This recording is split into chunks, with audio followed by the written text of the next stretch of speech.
fazer, eu escolhi esse nome, Diga o Nome Dele, porque é uma tradução literal de Say His Name, que é um mote, né, um grito de guerra, digamos assim, que eles diziam nos protestos em justiça pela morte de Floyd, mas não somente nos protestos de injustiça pela morte dele, mas também nos protestos de injustiça pela morte de diversos outros afro-americanos que morreram vítima da brutalidade policial nos Estados Unidos, vítima da violência. Então é algo que já é muito conhecido lá, e eu achei que, apesar de ser uma tradução, ainda assim tinha uma força. E pensando nisso, que não é só algo direcionado ao Floyd, mas que foi algo que ficou mais forte com a morte dele, eu também trouxe na arte, né, na grafia do dele, coloquei o nome, né, o dele é escrito com o nome de diversas vítimas de violência policial, que durante a pesquisa para a escrita desse livro-reportagem, eu percebi que foram citadas né, nos protestos, durante toda essa jornada de protestos antirracistas. Está funcionando legal agora? Está rolando? Ok, pode ir. Beleza. E por que George Floyd? A minha motivação inicial de entender por que escrever a respeito de George Floyd era entender um pouco por que foi o nome dele, por que foi esse caso que causou tanta comoção nos Estados Unidos, e não só nos Estados Unidos, mas em todo o mundo, né?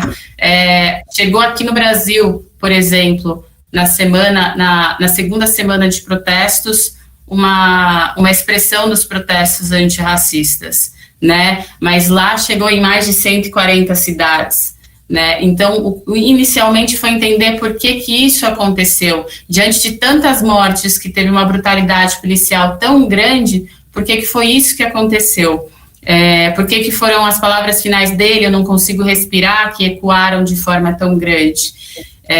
Por que tendo um impacto tão forte, por que chegou aqui no Brasil? E o fato de ter chegado aqui no Brasil também foi um impulso muito grande para mim, né? Porque conforme eu vi que tinha uma cobertura muito intensa da mídia brasileira, e para mim foi algo, de certa forma, até um pouco surpreendente no momento em que aconteceu,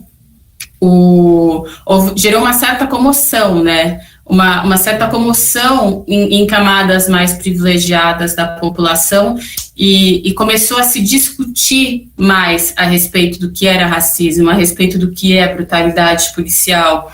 Então, e aí eu já tinha motivação, eu já tinha decisão de escrever a respeito disso, mas, e conforme foi avançando, já tinha um projeto de reforma policial em curso no Congresso americano, já tinha um processo contra os policiais muito expressivo, com uma grande pressão popular, e aí, somando tudo isso, eu decidi que valia a pena contar essa história completa, né, dentro, claro, do recorte que a gente tem até o momento que eu entreguei o trabalho, que tem como alicerce a abordagem que levou até a morte do Floyd, os protestos, né, que é a principal reação pública em relação à morte dele, o processo, que é a reação jurídica, e a reforma policial, que é um projeto que está correndo no Congresso, que eu diria que é a reação política em relação à morte do Floyd.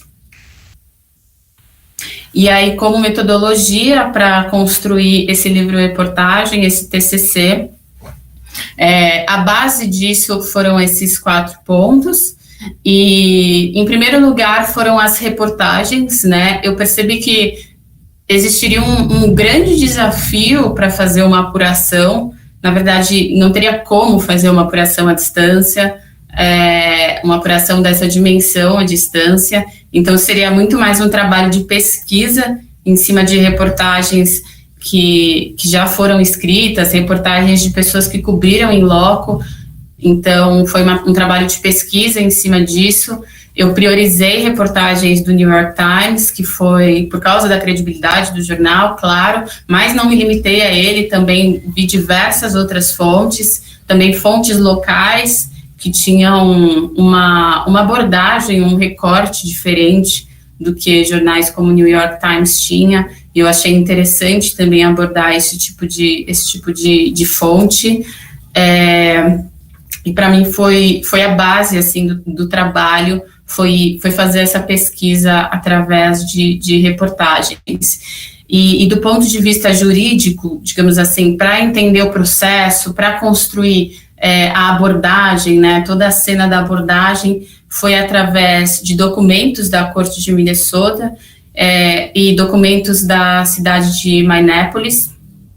E os documentos da Corte, eles foram usados exclusivamente para a construção do processo, né, do capítulo que eu reconstruo o processo contra os policiais, e os documentos da cidade de Minneapolis, eles permeiam alguns capítulos, mas principalmente do capítulo 1 ao 5, em que eu reconstruo a cena da abordagem. A cena da abordagem é basicamente, o que eu fiz foi pegar a transcrição das bodycams dos policiais que estavam envolvidos no assassinato, pegar as imagens que foram disponibilizadas pelo governo e pela corte, e através desses dois, né, na verdade são 6 documentos, fazer essa reconstrução e poder contar detalhadamente o que aconteceu.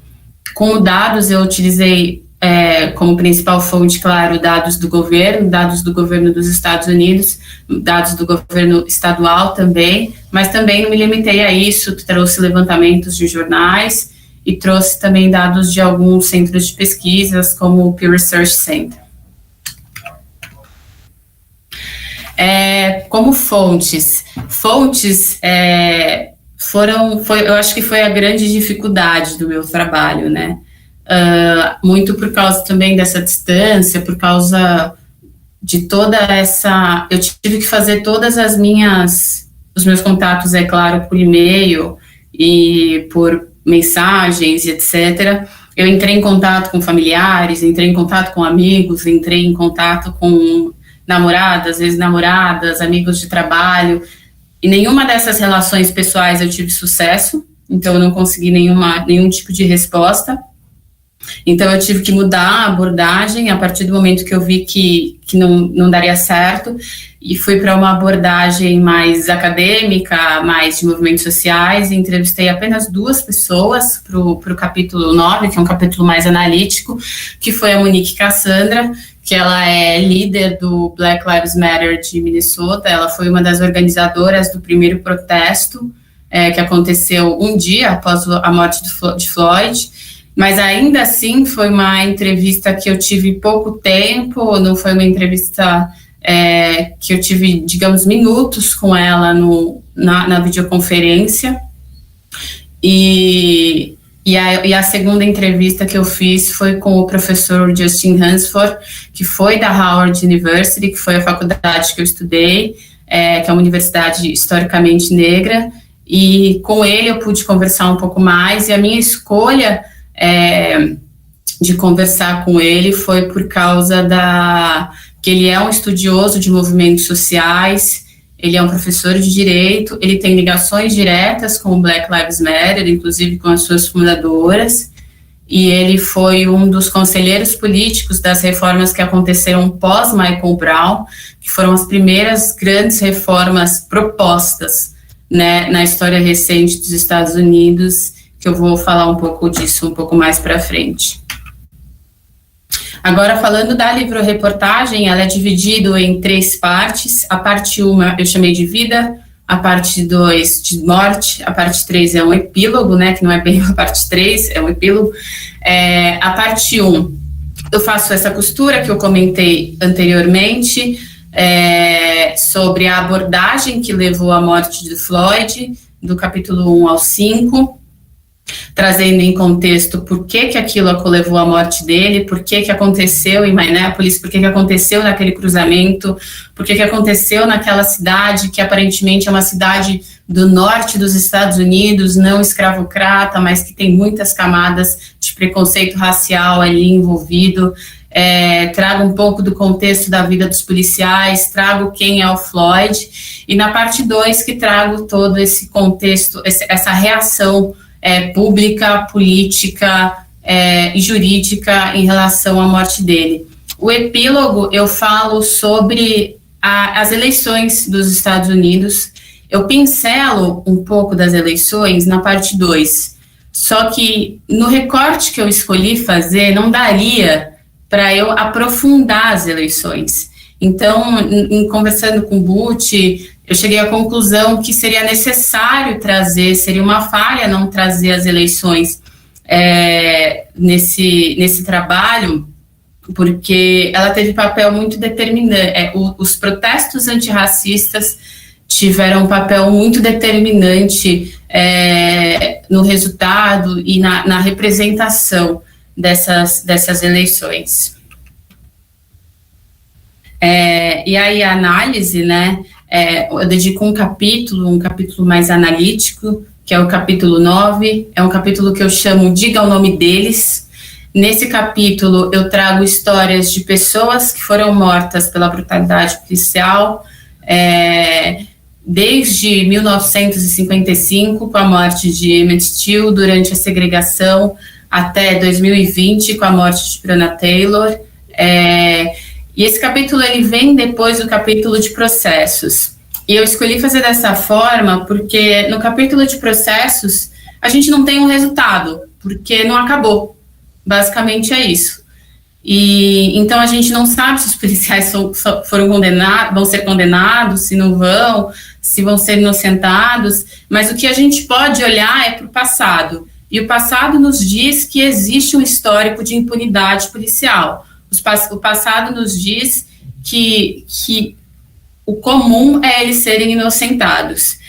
O presente nos diz que existe um dispositivo legal que ajuda na inocência dos policiais. Então, eu contextualizo isso nesse capítulo e trago também um pouco da reforma que é proposta a partir da morte de Floyd e trago também o que foi essa reforma que foi proposta após a morte de Michael Brown, para contextualizar e dizer o que a gente espera dessa reforma agora que foi proposta depois da morte do Floyd, sendo que uma reforma que foi proposta em contexto semelhante, ela teve avanços significativos, como, por exemplo, depois da morte do Michael Brown, câmeras corporais foram presas ao corpo dos policiais, mas ela falhou, porque a morte de pessoas nas mãos da polícia não diminuiu, né? A base de dados Fatal Force do Washington Post mostra que nos últimos 5 anos a polícia segue matando cerca de 1.000 pessoas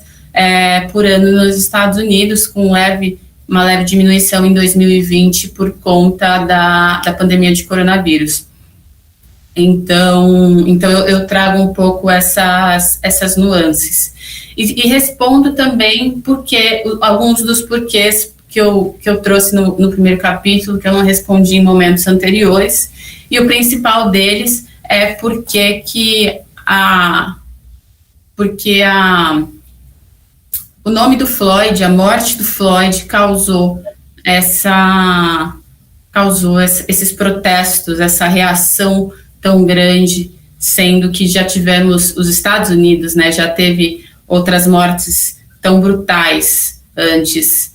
E aí eu trouxe aqui uma fala do Justin Hansford, que eu acho que sintetizou muito bem tudo que aconteceu. E aí, para quem não leu, né, o trabalho ainda, eu vou citá-lo, que ele fala: as pessoas estavam em casa sem distração por causa da pandemia, foi um vídeo com imagens violentas e a atitude do policial que estava matando George Floyd foi enfurecedora. Mas o que eu acho mais importante é que desde que Michael Brown foi morto, há 5 anos o Black Lives Matter está organizando protestos. Então a infraestrutura já estava desenhada e construída, estava muito forte. Haviam líderes muito experientes em todas essas cidades que estavam prontos para ajudar. Então, eu achei que ele sintetizou muito bem, e principalmente essa nuance do Black Lives Matter nunca tinha passado pela minha cabeça, e eu achei muito interessante. E, por fim, eu finalizo com o funeral, né? Eu acho que que apesar de ser um fim óbvio, é um fim óbvio também proposital, porque foram 3 funerais para velar o corpo do Floyd, e o último funeral que foi dedicado à família, aos amigos, que foi em Houston, na cidade onde ele cresceu, foi um momento muito emocionante, onde ele foi enterrado também, e eu escolhi terminar dessa forma, quando ele é enterrado ao lado da mãe dele. E o epílogo que fala das eleições do Joe Biden, da Kamala Harris. Escrevi o epílogo contando um pouco disso, porque essas eleições não só foram as eleições que elegeram a primeira vice-presidente negra, né, com ascendência oriental, mas também foram as eleições que tiraram um presidente que foi eleito com base num discurso xenófobo, num discurso racista, para colocar dentro da Casa Branca essa mulher e um homem com um discurso mais moderado e que se comprometeu com uma agenda que eu posso dizer que é uma agenda antirracista, porque o plano Biden para uma América negra tem um compromisso muito grande, principalmente que eu destaco no epílogo, com o sistema de justiça criminal. E aí eu destaco algumas coisas, como, por exemplo, que seria muito difícil, não necessariamente muito difícil, acho que essa não é a palavra, mas que os protestos antirracistas foram determinantes para que a vice-presidente da chapa democrata fosse uma mulher negra. Tivesse exatamente este perfil, não fosse apenas uma pessoa negra, mas uma mulher negra. E também também trazer a ponderação de que o resultado, a participação das pessoas negras foi importante, principalmente nos estados chaves, mas que isso não se deu apenas pelos protestos antirracistas, mas também por um trabalho de base que já estava sendo feito há muitos anos, através de movimentos sociais que lutavam contra a supressão de votos. E é isso. Muito obrigado, Vitória. Gostei da concisão, você ultrapassou uns 2 minutos, mas o recado bem dado, muito bom. Então, nós vamos agora passar para a fase das arguições. Quem não tem intimidade com esse tipo de concurso, que é o TCC, esse exame público que nós fazemos na universidade, nós estamos aqui avaliando o preparo de uma aluna nossa para exercer a profissão de jornalista. E, para isso, nós temos 2 examinadores que vão apresentar arguições, comentários sobre o trabalho, que são a Patrícia. Eu não sei se eu começo com a Patrícia ou com o Renan. A tradição é que os de fora falam antes. Eu acho que a Patrícia, sendo formada na escola, ela é um pouco menos de fora do que o Renan, que se formou na Metodista. Então, eu vou passar a palavra primeiro para o Renan, depois a Patrícia. Renan, você tem uns 15 minutos, se precisar, para apresentar os seus comentários, que podem ser favoráveis, podem ser críticos, e apresentar perguntas, se você achar pertinentes, para nossa aluna, que é a Vitória Damasceno. A Vitória, em seguida, vai responder e ter um tempo também para dar respostas ao seu comentário. Então, Renan, é com você uma vez mais. Muito obrigado por estar conosco hoje no exame oficial aqui da nossa escola. É uma grande honra para nós. Eugênio, eu que agradeço, muito obrigado. Juro que não vou usar os 15 minutos, a gente trabalha em TV, né? A gente aprende a falar em 20 segundos na TV, a gente entra numa entrada e fala aqui em 40 segundos. Então, prometo que não vou usar os 15 minutos, vou falar menos. Gente, obrigado, boa tarde. Eu cumprimento também a Patrícia, né? A gente já se conheceu até num evento em Londres, né? Tive o prazer de fazer uma mesa com ela sobre fake news. Uma honra estar do lado dela nessa banca e também com o Eugênio. E cumprimento a Vitória e todos que acompanham. Em primeiro lugar, Vitória, eu queria dizer que você fez um trabalho magnífico. Assim, o seu trabalho ele é muito, muito, muito, muito bom mesmo. Ele tem uma riqueza de detalhes que me impressionou, né? E como você sabe, eu cobri aqui na CNN durante 2 semanas todas aquelas manifestações, né, do movimento Black Lives Matter nos Estados Unidos. Fiquei durante noites e madrugadas aqui. Então eu fiquei muito impressionado, porque quando eu li o trabalho, eu tinha todos os dados de cabeça e tudo batia, né? Então eu falei, nossa, ela fez uma recontagem incrível, né? A riqueza de detalhes, você ter ido buscar a câmera, né, dos policiais, o diálogo que aconteceu ali com os policiais, cada detalhe, cada fala, ficou muito bem escrito. Eu acho que, assim, para mim, antes da banca, você já é uma jornalista formada. É um livro que me deu muita vontade de ler, no entanto que, assim, no primeiro dia eu queria lê-lo de uma vez, que ele estava muito bom, e aí eu falei, não, vou parar para no segundo dia ler mais um pouquinho, Imagina, eu saí daqui da CNN 11h40 da noite, chegava em casa, ia ler o seu livro e queria ler, e queria ler mais, mesmo estando cansado do dia de trabalho. Então, isso me pegou muito, assim, porque a qualidade do material que você trouxe, eu imaginei a dificuldade que você teve para entrar em contato com essas pessoas. Se eu, como jornalista formado, CNN, às vezes encontro dificuldade para conversar com pessoas nos Estados Unidos, imagino para você.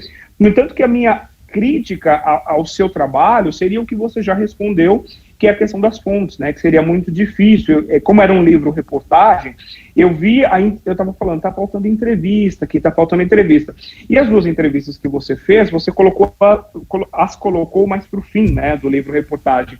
Mas isso não tira a grandeza do livro, eu só senti que talvez elas pudessem estar mais no começo, né, mas obviamente eu pensei que haveria essa dificuldade natural, né, de você conseguir conversar com as pessoas têm receios, têm receio de muitas vezes, né, e isso é muito normal, isso acontece. Então, no meu conceito, na minha opinião, inclusive você poderia publicar, né, esse livro, que ele está muito bom. Eu anotei alguns pontos que não tiram a grandeza do seu trabalho, né? São só algumas observações que talvez depois você pode responder, caso você sinta à vontade, mas não é nada que tire a grandeza do seu trabalho. Na página 55, especificamente, tem um trecho que você fala: não eram apenas essas variáveis que preocupavam Floyd no momento que ele estava sendo levado pelos policiais. Eu talvez só trocaria esse trecho para não dizer que essas eram as variáveis, porque a gente não sabe, na verdade, o que passava na cabeça dele, né? Talvez eu teria colocado essa frase mais na condicional, né? Talvez essas variáveis preocupavam George Floyd. Eu só não falaria assim com muita certeza, porque a gente não sabe o que se passou na cabeça dele ali naquele momento, né? Ele poderia estar resistindo à prisão, não pela Covid-19, pelo fato de que um homem negro era difícil de ser identificado, mas porque ele já foi preso outra vez, ele não queria voltar para a cadeia. Muita coisa poderia estar passando na cabeça dele e a gente não sabe. Então, eu só colocaria, talvez, numa condicional para a gente não afirmar, né, algo ali que talvez não fosse. Na página 52, eu vi que você cita o presidente do Brasil, Jair Bolsonaro. A gente tem uma ânsia, um anseio de criticar o presidente por causa da condução da Covid-19, e eu concordo, que ninguém me escute aqui na CNN dizendo isso, e eu concordo 1 milhão de vezes por cento com você, né? Que ele conduziu mal a crise da Covid-19, que o Brasil está no jeito que está por causa da condução do presidente. Eu concordo 1 milhão de vezes com você. Eu só achei que talvez nesse trecho aqui, quando você vai contar a Covid-19, dá uma volta muito longa, vai desde Wuhan, explica como começou, até ali achei que estava tudo bem. Eu só não colocaria o Bolsonaro, porque como o seu foco, o seu objeto de estudo são os Estados Unidos, você está falando do país, então seria melhor focar no presidente Donald Trump. Teria usado esse tempo para falar que desde quando ele assumiu a Casa Branca, ele não teve nenhuma política afirmativa para os afro-americanos, né? Deixaria o Bolsonaro um pouco de lado, porque sim, foi um líder ruim em relação à Covid-19, mas eu achei que destoou do livro ali, já que o foco não era Brasil, né? Então talvez tiraria a parte que fala do Bolsonaro. Na página 117, você fala em um documento de 18, só acho que falta uma palavra, acho que é 18 páginas que você quis dizer, faltou uma palavrinha ali, em um documento de 18, e na página 122, terroristas está com o R no lugar errado. Só isso.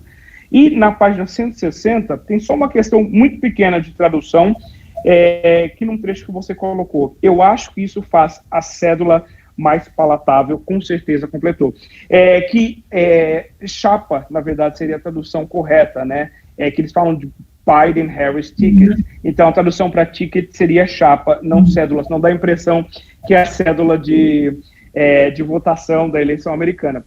Mas eu achei o livro, de uma maneira geral, muito, muito bom, muito bem feito, assim, dado ao fato que você está na faculdade, você está fazendo esse trabalho tem uma qualidade de publicação, né, é um trabalho muito, muito bem feito, e a gente percebe em cada palavra, cada frase que você faz, você de fato pesquisou aquilo, você correu atrás, você foi entender, tem muita questão de legislação que é muito difícil explicar.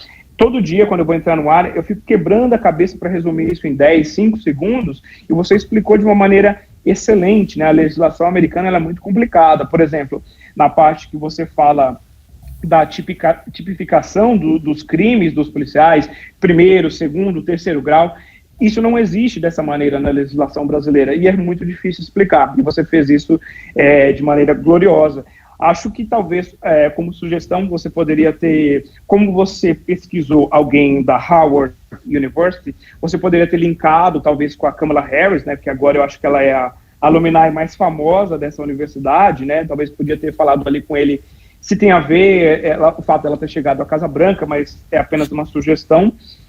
E, para mim, o trabalho está muito, muito, muito bem feito. Eu só tenho que te dar os parabéns por ter feito esse livro tão maravilhoso, tão interessante, tão gostoso de ler e com tanto cuidado em detalhes e explicar tudo aquilo que acontece, você lembrar dos outros afro-americanos que também sofreram injustiça no país. Para mim é um trabalho magnífico e parabéns. Aí só tem essas questões, não sei se você quer explicar ou não, mas são apenas detalhes que eu acabei anotando ali ao longo, quando eu fui lendo o livro. Parabéns, Victoria, parabéns. Obrigada, Renan, você é muito generoso. Na verdade, eu vou responder sim.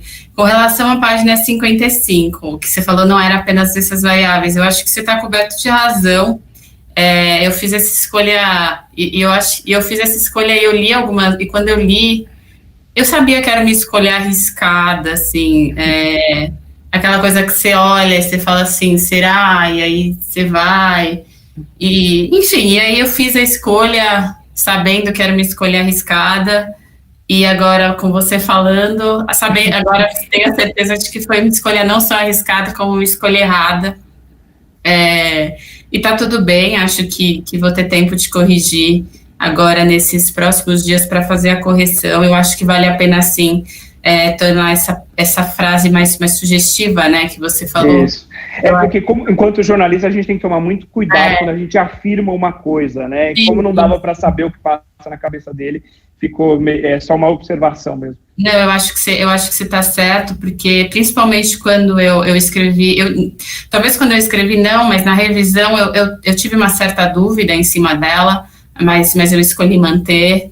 E não lembro como foi essa tomada de decisão, mas eu me lembro da minha dúvida em cima dessa frase, mas eu acho que você tem razão, assim, não questiono. Com relação ao Bolsonaro, eu não sinto que eu tinha uma ânsia de falar mal dele, assim, tipo, mas foi mais uma coisa, assim, eu contextualizei alguns países, e eu senti a necessidade de falar de alguns países que tiveram uma postura mais negacionista. A gente tem vários países para falar disso, mas eu achei que tinha alguns países que eram mais próximos da nossa realidade, né?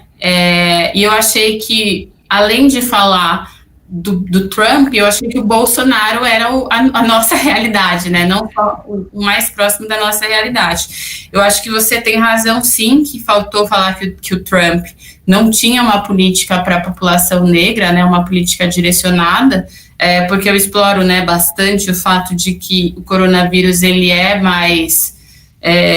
não o vírus, né? O vírus não tem uma...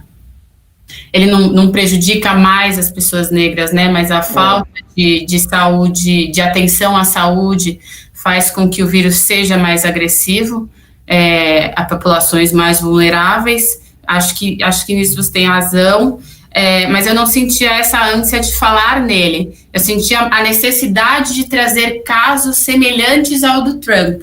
E esse era o caso mais próximo da minha realidade. Assim, talvez ser um pouco mais concisa, eu precisaria revisitar, assim, e ver nesse meu momento de correção. E aí, essas correções que você falou, de páginas, de terrorista, de chapa, ticket, eu vou fazer essas correções. Obrigada por notar, foram coisas Imagina. Que passaram. Obrigada. Parabéns mais uma vez. Obrigada pela generosidade, pelo tempo.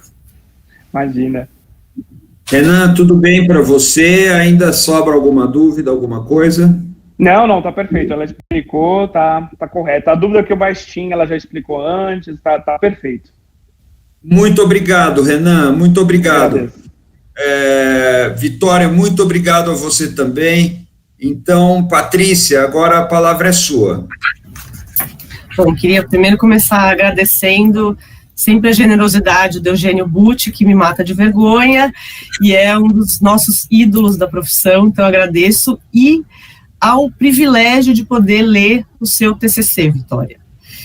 Mas calma, antes disso eu vou falar do Renan. E Renan, estava lembrando agora, eu olhei e falei assim, nossa, a última vez o mundo ainda era normal, né? A gente estava em Londres. Eu vou te falar que eu comecei a ler seu TCC na sexta-feira, eu falei, eu vou começar a ler, né? Em uma sentada, eu li até a página 128. Simplesmente a descrição, eu não vi em nenhuma matéria a descrição que você fez usando a transcrição das câmeras. Eu achei absolutamente genial e fiquei me achando muito burra de não ter pensado em fazer isso em alguma matéria na vida. Tipo, é espetacular, né? E pensando também, imagine se os policiais aqui no Brasil tivessem que usar câmera. Isso ia ser... eu sei que você falou que, assim, olha, o índice de mortalidade não caiu desde que começaram a usar as câmeras, mas mesmo assim, pensa que vários desses casos ia ser totalmente a palavra, né, de testemunha contra o do policial. Agora, pelo menos, você tem esse...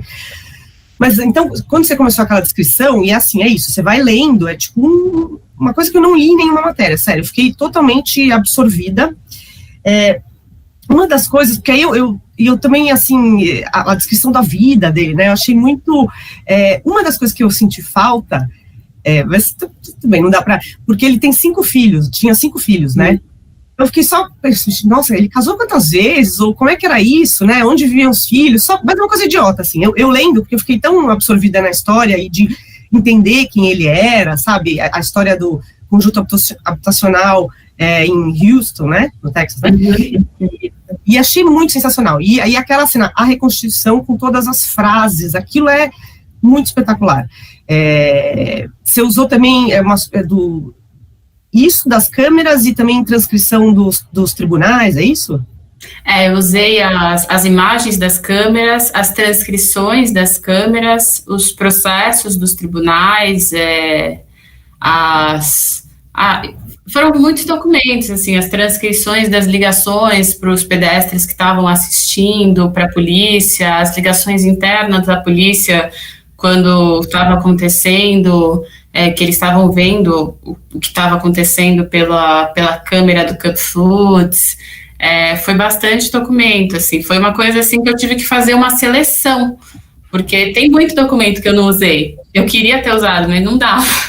Não, mas é maravilhoso, e se você pensar, porque é isso que você falou, achei interessante você falar, é muito difícil você fazer uma matéria dessas à distância, né? Se você estando nos Estados Unidos já é difícil conseguir entrevistar as pessoas, porque você é o último da fila, né? Você tem a Reuters na sua frente, a CNN, não sei o que, você é o X da Gazeta do X do Brasil. Então, você ter achado uma maneira de ter uma descrição tão absolutamente detalhada, recorrendo a esses documentos, é um negócio que acho que, inclusive, os correspondentes estrangeiros deviam aprender um pouco o seu TCC, porque, é isso, né? Você tem uma quantidade de matéria-prima aí para fazer. A outra coisa que eu achei interessante, na verdade, que eu queria te perguntar, é uma pergunta meio ignorante mesmo. Quando você fala da imunidade qualificada, né, é isso que chama, né, dos policiais, isso tem a ver, assim, uma coisa que eu pensei, eu acho que talvez seria ampliar demais o escopo, mas eu fiquei pensando que talvez isso pudesse ser um segundo livro seu, sei lá. Sobre o Brasil, a discussão da... gente, como é que chama? De exceção de ilicitude. Excludente de ilicitude. Obrigada, excludente de ilicitude. Se teria uma coisa a ver, eu acho que tem várias coisas que, num segundo livro, sei lá, daria para a gente traçar paralelos, né, no Brasil. E mesmo essa discussão das câmeras, né, eu fiquei pensando muito, assim, em que isso mudaria, pelo menos em relação à responsabilização no Brasil, né. Acho que, faria uma mega diferença, assim. Aí, que mais que... o fato de você ter estudado em Howard é espetacular, né? Assim, é muito genial, assim, além da Kamala Harris ter estudado lá, essa experiência, né, e a visão, e aí você sair, assim, para você fazer o TCC que você fez de longe, você usou todo o conhecimento que você tinha de história, né, de relações raciais nos Estados Unidos, que é uma coisa super complexa, né, assim, sei lá, eu morei 8 anos nos Estados Unidos, mas eu não sei a metade do que você sabe, porque é um negócio que você se aprofundou, né, eu achei muito interessante, assim. Eu achei muito, muito legal. Aí, peraí que eu separei umas coisas aqui que eu vou falando, tá?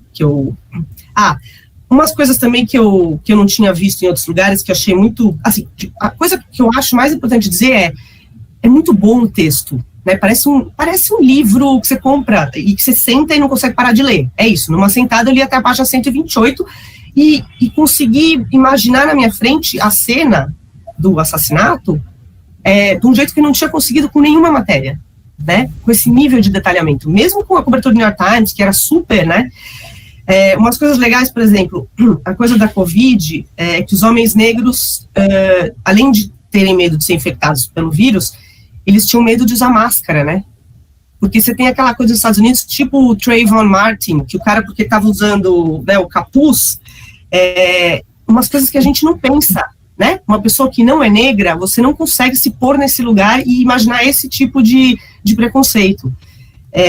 Peraí que eu vou olhando aqui, tá? Que eu destaquei umas coisas aqui. A outra coisa... pera.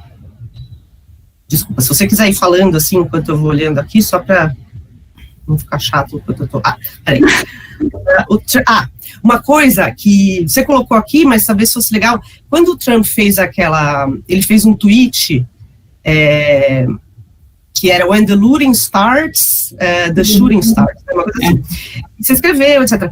Isso veio, era interessante, mas isso é só um detalhe. Essa frase veio de um chefe de polícia racista dos anos 50 ou 60, na época da segregação. E ele repetiu a frase. Então, ainda era que nem eles chamam nos Estados Unidos de dog whistle, né? Que são aquela linguagem que o racista entendeu, né? A que ele estava se referindo. Então, isso talvez fosse legal, sei lá, só referir, mas assim, besteira, assim, só porque... Não, acho super importante, acho super bacana. Isso era... quer ver? 12 pessoas morreram, peraí.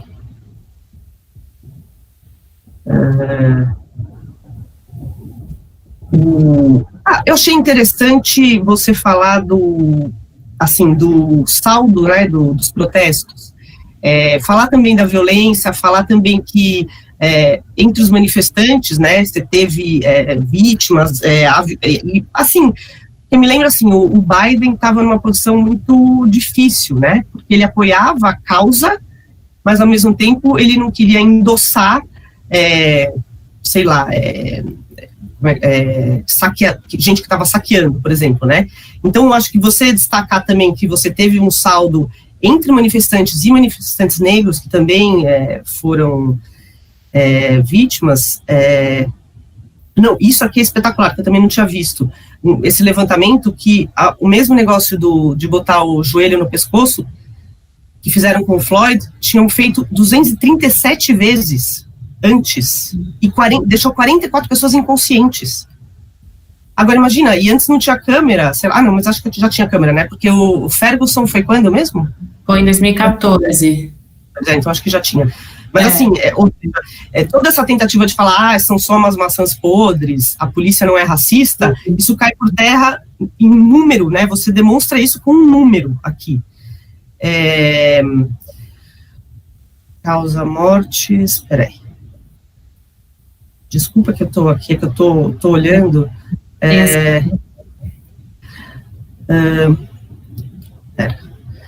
Os processos.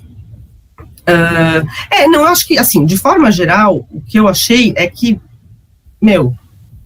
é sensacional, assim, não consegui parar de ler, 128 páginas numa sentada, era tipo um livro, sabe? E eu achei que eu já tinha acompanhado esse caso.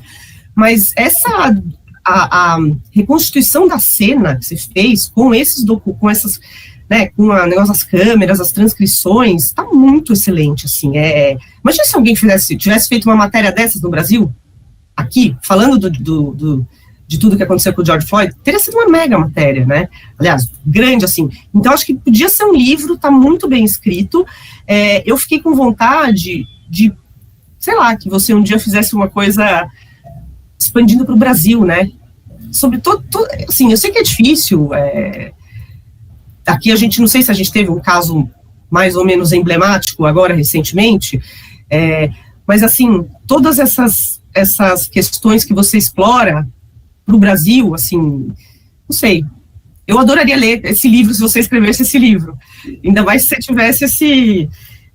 e a única coisa é isso, eu fiquei muito curiosa para saber mais sobre a vida pessoal do George Floyd, né, eu achei legal, a história, né, que ele ganhou uma bolsa jogando basquete, né, e ia bem, só que aí não conseguiu ir bem na faculdade, aí como meio que ele começou a entrar naqueles pequenos crimes, e mesmo todos os outros casos, né, que você descreve, de outros homens negros desarmados, né, quando você olha, gente, era tipo isso, uma nota de $20 falsificada, era totalmente uns crimes idiotas, o Eric Garner vendia cigarro avulso, né, então, assim, eu acho que sem nenhum adjetivo a mais, porque a tentação num texto desse é você encher de adjetivo e fazer uma coisa piegas. Você tem informação, descrição, e absolutamente quem lê o TCC sai entendendo, quer dizer, assim, ninguém é um especialista, eu não sou especialista, mas assim, você sai com uma imagem muito clara, né, do problema, da dimensão do problema e do que foi essa comoção. E desculpa que eu já falei demais, mas se você quiser comentar. Pata, obrigada. Muito obrigada pela generosidade também. Primeiro da questão das bodycams que você comentou, você falou, realmente tem isso, né, de que não caiu o número de o que eles falam muito isso, não caiu o número de assassinatos, né, se mantém isso, mas o que eles colocam muito em perspectiva é que agora, quando você tem a imagem do policial agredindo, é o policial que é acusado, e não é mais a pessoa negra. Então, eu acho que esse é um dos grandes ganhos, né, quando eles falam sobre isso, mas eu não conheço muito bem, já existem alguns estudos aqui no Brasil a respeito da instalação de câmeras policiais, inclusive tem um estudo em curso, se eu não me engano, tem 75 policiais da Polícia Militar de São Paulo que estão usando câmeras corporais. Não sei em que pé tá, mas eu sei que tem uma parte do movimento negro brasileiro que não gosta, que é totalmente contra, e uma parte que é totalmente a favor, mas eu não sei te dizer o que essa parte que é totalmente contra diz. Eu particularmente, pelo contexto americano, me parece uma boa ideia, mas eu precisaria ouvir esse outro lado. Agora, dessa questão da vida pessoal, eu tive muita dificuldade de achar a vida pessoal dele. Como eu disse, essa parte da vida dele foi uma grande imersão nas pesquisas dos jornais, e foi tudo uma grande pesquisa, né? Eu fiz questão eu tinha a opção, né, de colocar as referências ao final do livro, talvez para ficar uma leitura mais gostosa e etc., e colocar nos rodapés, e eu optei colocar a ABNT desse ano dá essa opção, e eu optei colocar no rodapé, porque eu acho que dá essa transparência maior, né, principalmente porque eu uso muitas referências, né, mas eu não achei, assim, detalhes em nenhum lugar muito aprofundados da vida dele, assim, fui aos confins do New York Times, fui em muitas entrevistas a respeito ouvi muitas entrevistas com a família e etc., e não ouvi coisas a respeito de casamento, então, e o que eu ouvia eram coisas muito desencontradas, então tinha esse trabalho também, né, de você, às vezes, ver uma informação e ter que ver em diversos outros veículos e checar essa informação, porque mesmo informações do New York Times, muitas vezes eu tive que optar por não colocar, porque, por mais que seja um jornal de super credibilidade, não diria que não me parecia confiável, né, que isso eu para falar que o New York Times não é confiável, mas que eu achei mais seguro, assim, não colocar, porque, enfim, o documento que eu tinha recebido do governo de Minneapolis dizia algo diferente, então eu fui talvez eles tinham um levantamento, né, deles, que não entregaram lá no texto, mas que era uma apuração, e eu preferi ir pelo documento oficial. Mas eu tive muita dificuldade na vida pessoal, eu acho que teria que ser algo assim, de ouvir as pessoas, também essa questão que você falou de como ele entrou nas drogas, acho que teria que ser um trabalho em loco mesmo, de falar com as pessoas, de ouvir elas, de construir, que seria um trabalho que eu adoraria fazer, né? Eu falei para algumas pessoas nesse percurso que eu falei, o que eu mais quero é que alguém me pague, me mande para Minneapolis para eu... para eu continuar fazendo esse trabalho, mas é realmente muito difícil. Pode falar. Não, eu esqueci duas coisas. Esse negócio que você falou das câmeras, de fato tem uma coisa que é uma preocupação com privacidade, né? Eu acho que parte do movimento negro tem essa preocupação, porque a gente não sabe o que é feito com essas imagens, né, em geral, ainda mais no Brasil, que você tem uma proteção de dados ainda meio assim, e só uma coisa que o Renan falou das variáveis, que quando você tenta, como é que eu vou dizer isso, especular, né, o que poderia estar passando na cabeça dele, a gente brincava que os livros do Bob Woodward, principalmente os últimos, né, o do Trump, o do Bush, do Obama, que a gente fala que é o jornalismo mãe de Ná, né, que ele entra na cabeça do cara e fala assim, aí ele sentou e pensou. Então, na categoria jornalismo mãe de Ná, eu acho que não é tão grave o que você fez. Eu acho que eu faria, viu? É uma liberdade literária ali, acho que não fica tão ruim. O Renan mais TV, ele foi mais assim, fiel aos fatos, acho que você tá certo, Renan, mas eu, assim, num livro-reportagem, acho que ok, viu? Exato, que TV tem uma repercussão tão rápida, né? Você fala uma coisa dessa, tá todo mundo no Twitter, ele tá mentindo, não é isso? Total. Não tem nem comparação, né? Jornal são 3 pessoas que estão lendo. Verdade. Não, mas é bom ouvir esses dois lados, assim, eu tenho alguns livros, assim, que foram os meus livros de apoio nesse percurso, né, que eu falava, nossa, não tô mais conseguindo render, e eu consultava esses livros, né, tipo, eu ia ler e falava, o que o Caco Barcelos faria, e aí eu lia, tipo, 3 páginas de Rota 66, e falava, e, tipo, para tirar algumas, para, tipo, desobstruir a mente, assim. É um processo bem gostoso, assim, não que ele faria isso, né, não sei, mas é bom ouvir essas duas opiniões. Deixa eu ver o que mais. A respeito do Brasil, eu acho que sim, eu acho que cabem diversas, como que eu posso dizer, diversos paralelos, assim, nesse livro, eu acho que é um pouco disso, né, tipo, um segundo momento, uma segunda pesquisa. Nesse livro eu não tive nem tempo, assim, de de pesquisar Brasil, né? Tanto que a única vez que eu cito é esse momento que eu falo do Bolsonaro e etc., porque eu tive que realmente fazer uma peneira do que eu ia colocar. Chegou um momento, por exemplo, esses documentos da corte, eu recebi há menos de 2 meses de entregar, né? Eu consegui eles. Então, foi um momento que eu enlouqueci, assim, porque foi muito difícil, eu já tinha tudo na minha cabeça, tudo montado, e eu tive que mudar, assim, eu já tinha alguns documentos, né, já tinha alguns documentos da corte, mas o grosso do processo, fala assim, pum, você tem o processo inteiro, foi acho que um pouco menos de 2 meses de entregar. Então, eu tive que fazer uma bela peneira do que eu ia colocar, e aí, no começo, eu até tinha considerado fazer alguns paralelos, assim, mas aí depois eu falei, não, eu acho que eu tenho que me manter nisso e segurar nisso, assim, mas eu acho que cabe super todos esses paralelos que você colocou, assim. Não, eu acho que, de fato, não tinha como no escopo do livro, era, sei lá, se você resolver escrever mais um livro, entendeu? E a outra coisa, só uma pergunta prática, nessas pesquisas do tribunal, ainda é aquele sistema PACER para pegar a informação, não? Não, eu me cadastrei no PACER, não consegui mexer, não sei o que rolou, e aí eu entrei em contato com a corte, eles me deram alguns caminhos. Maravilha. E aí, no final, eles me passaram alguns documentos, e aí depois eles começaram a disponibilizar os documentos, e aí depois ficou tudo mais fácil, tipo, você já tinha um caminho livre.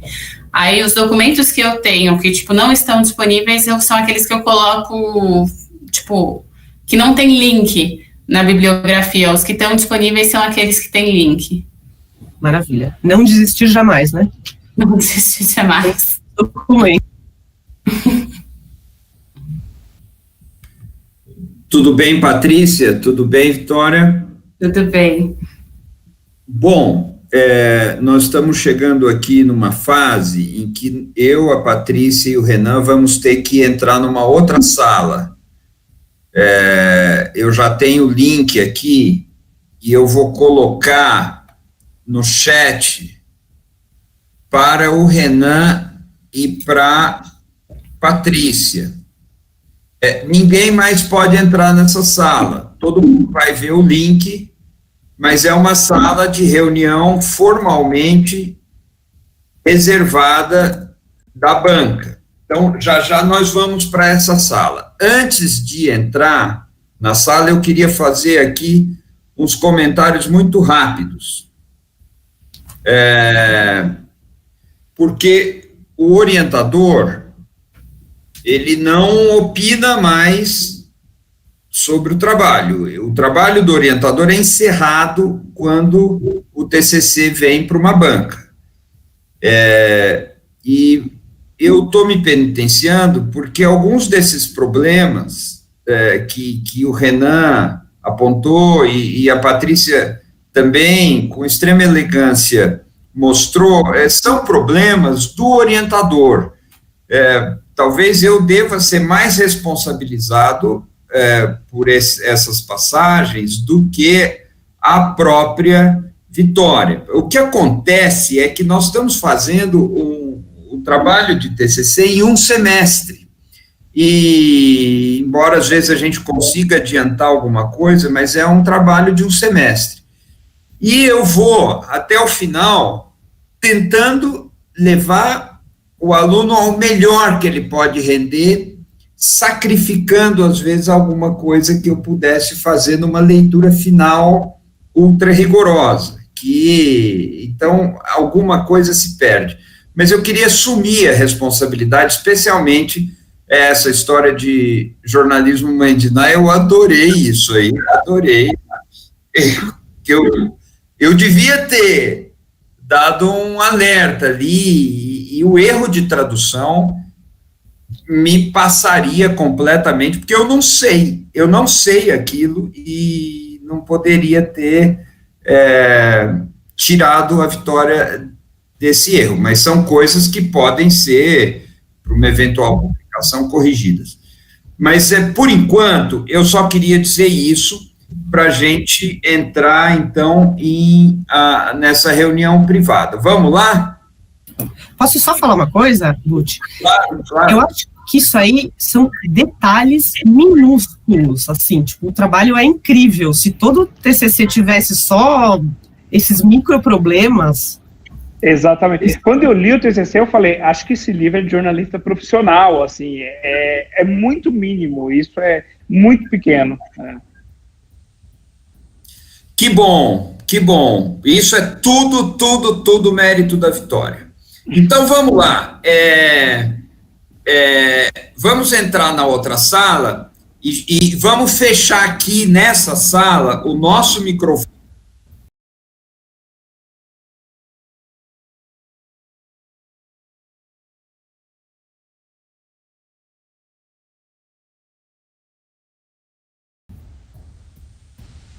Sim. Ah, que bom. O Renan sumiu, acho.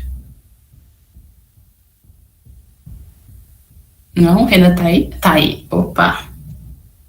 Bom, gente, deixa eu ver uma coisa aqui. Estamos todos aqui, a reunião continua sendo gravada.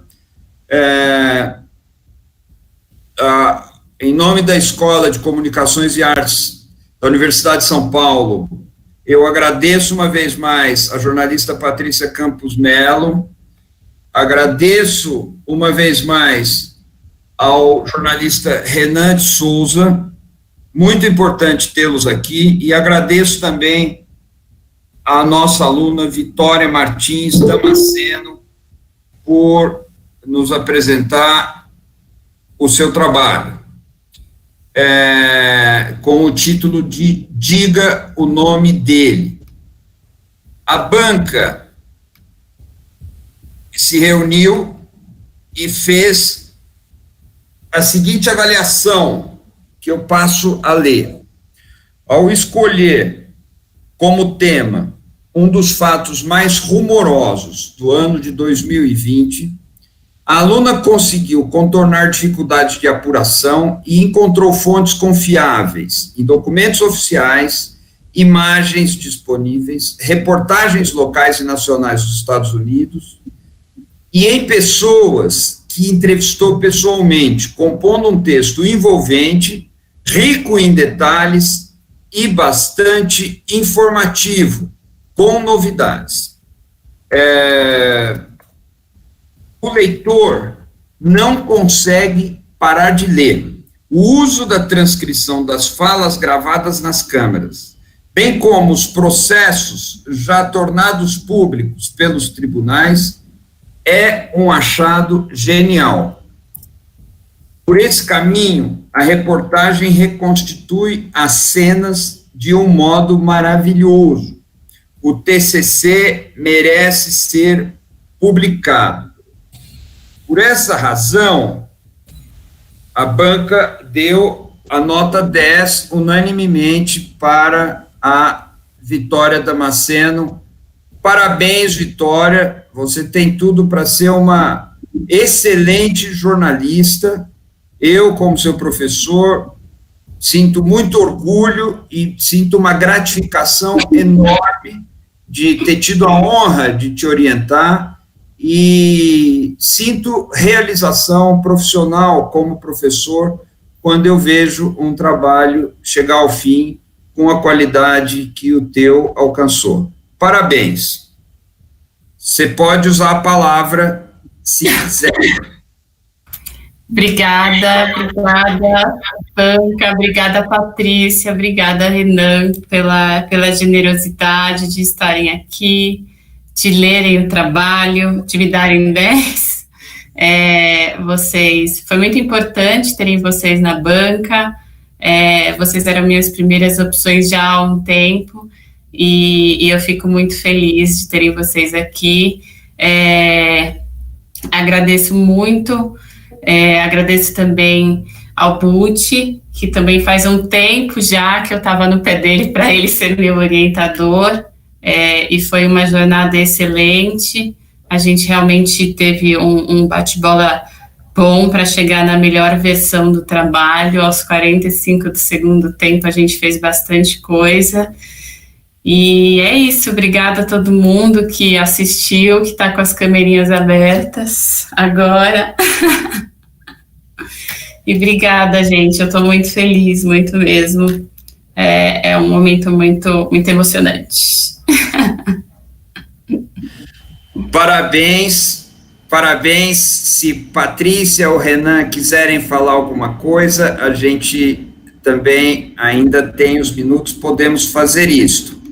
Eu só queria estender meus parabéns. Você é uma jornalista formada, né? Quando você pega o seu texto, assim, o seu livro, você vê que você tem uma carreira brilhante, né, pela frente. Eu fui lendo e já falei, meu Deus, que livro, que, nossa, siga nessa área, publique esse livro, publique outros. Você é excelente, Vitória. Parabéns mesmo, viu? Obrigada, Renan. Obrigada. Então, na verdade, eu falei tudo que eu acho, achei espetacular, eu adorei, e a única coisa que eu acho é que você receberá ligações de recursos humanos em breve. Eu tenho certeza disso, certeza.